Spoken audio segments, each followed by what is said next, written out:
Hi William, hi Oliver, how are you? I thought I'd try a different way of telling you a story today. Is it nice and sunny in Broome? It's really windy and cold here, so we're looking forward to coming up and seeing you. Hopefully we'll still be sunny up there. I bet you're missing Dad.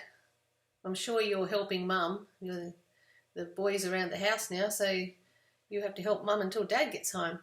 I found 2 books in town yesterday, and one's called Roaring Rockets. Look at that.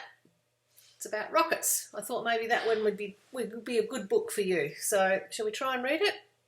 Let's see how we go. Okay, Roaring Rockets. What have we got here? Whoops, there's a rocket. Looks like a pretty flash rocket, doesn't it? Looks like we've got Mr. Rabbit and Mr. Owl and Mr. Mouse up here. They must be going to go in a rocket. Wow, rockets have power. They raise up and roar. This rocket's waiting, ready to soar. Look at the rocket, ready to go. Wonder where it's going to go. It's pretty exciting, isn't it?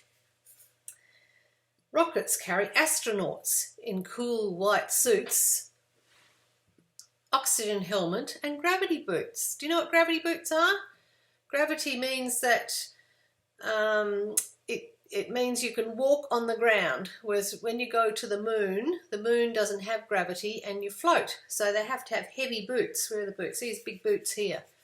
So that they can stay on the ground and walk around. But sometimes there's not enough gravity and they sort of bounce around. Would be fun, wouldn't it, to go to the moon? Whoosh! The countdown is finishing. 3, 2, 1. Action, blast off. The journey's begun. They're off. Rockets have fuel in great big tanks. When they're empty, they drag or drop away. Thanks. So see this here? They've got fuel here that helps them get off the earth. And then when they've used all the fuel up, they drop the tank off so that they're not carrying it with them. It's a good idea, isn't it? Makes space junk. Up in space, you're really light, as astronauts strap themselves in tight. So when you haven't got any gravity and you undo your belts, you float around.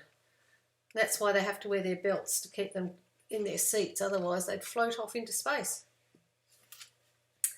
Rockets explore, through space they zoom, reaching as far as the big round moon. See the big round moon? Look here. I wonder if they'll see the man in the moon. Rockets take astronauts out to a place that's strange and wonderful, silent space. Look at that. They're marching around. They've got their gravity boots and their helmet on because the air is very thin. Look, there's the Earth there. So they've come all the way from the Earth to the moon in their rocket ship. And they must have landed in this thing, this little landing thing. And they're going boing, boing as they walk across the moon without any gravity. Moon mission over, the lander's left outside. There's the lander. We're back in the rocket for the long return ride. So they're leaving the moon with a whiz and they're off back to Earth. Rockets re-enter in a fiery flash to land in the sea with a sizzling splash. The helicopter carries the brave crew away. Let's give them a cheer. Hip, hip, hooray. So their rockets landed in the ocean. Look at the helicopter coming in. Whoosh, whoosh, whoosh to pick them up. And that's the end of the rocket book. So now we know about gravity boots and about a lunar lander, that they land on the moon, and their helmets so that they can breathe on the moon. And here's the rocket ship. How's that for a pretty cool book? Hope you enjoyed that one. I've got another one about rockets too, which I'll have to do on a different video. Bye.